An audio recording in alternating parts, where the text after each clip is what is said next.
Welcome to our channel Venus couple world. ఈరోజు ప్రసాదం style పులగం లేదా పెసరపప్పు అన్నం ఎలా రెడీ చేయాలో చూద్దాం. ఇంకెందుకు లేట్, ప్రాసెస్లోకి వెళ్ళిపోదామా? ఫస్ట్ ఒక కప్పు బియ్యాన్ని కడిగి పక్కన పెట్టుకోవాలన్నమాట. నెక్స్ట్ ఒక కప్పు బియ్యానికి ఒక పావు కప్పు పెసరపప్పుని తీసుకోవాలి. నెయ్యిని ఒక 2 స్పూన్లు, మినప్పప్పు 1 స్పూను, శనగపప్పు 1 స్పూను, ఆవాలు పావు టీ స్పూను, జీరా హాఫ్ టీ స్పూను, ఎండుమిర్చి 3, పచ్చిమిర్చి 4ని తీసుకొని కట్ చేసుకొని పెట్టుకోవాలి. 10 మిరియాలను తీసుకొని వాటిని క్రష్ చేసుకోవాలి. నెక్స్ట్ కరివేపాకుని ఒక 2 రెమ్మలు తీసుకోవాలి. చిటికెడు పసుపు, చిటికెడు ఇంగువని కూడా తీసుకోవాలన్నమాట. ఆయిల్ని కూడా ఒక 3 టీ స్పూన్స్ తీసుకోవాలి.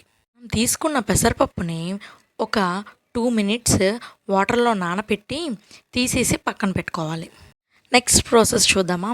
ఫస్ట్ స్టవ్ మీద ప్యాన్ పెట్టుకొని అందులో 3 స్పూన్స్ ఆఫ్ ఆయిల్ వేసుకోవాలి. నెక్స్ట్ అందులోనే నెయ్యిని కూడా వేయాలి.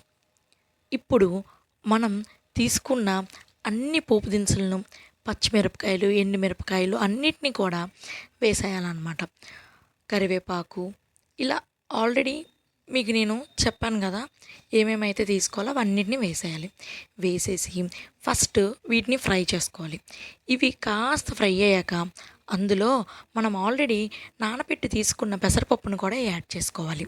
పెసరపప్పు కాస్త ఫ్రై అయ్యే వరకు ఫ్రై చేసుకోవాలి.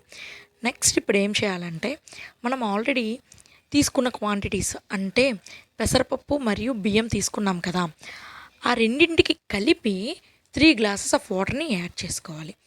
ఇప్పుడు వాటర్ బాయిల్ అవుతున్నప్పుడు అందులో పసుపు, ఉప్పు, ఇంగువ ఈ మూడింటిని వేసుకోవాలి. వాటర్ ఇంకాస్త బాయిల్ అవ్వడం స్టార్ట్ అయితే అప్పుడు అందులో మనం రైస్ని కూడా వేసుకొని కలుపుకోవాలన్నమాట.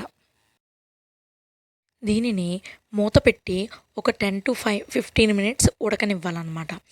మనకి ఉడికాక మంచిగా పొడి పొడిగా ఒక మెతుకు అంటుకోకుండా బాగా వస్తుందన్నమాట. ఇదే క్వాంటిటీస్ మీరు ఫాలో అయితే ఇంకేముందండి, ప్రసాదం స్టైల్ పులగం రెడీ అయిపోయింది. పిల్లలకి లంచ్ బాక్స్లో పెట్టచ్చు. మనం మార్నింగ్ టిఫిన్ కింద కూడా దీన్ని తీసుకోవచ్చు. ఇలాంటి మరిన్ని వీడియోస్ కోసం మా ఛానల్ని ఫాలో అవుతూ ఉండండి. Thank you for watching our channel Venus couple world. Please like, share and subscribe to our channel Venus couple world.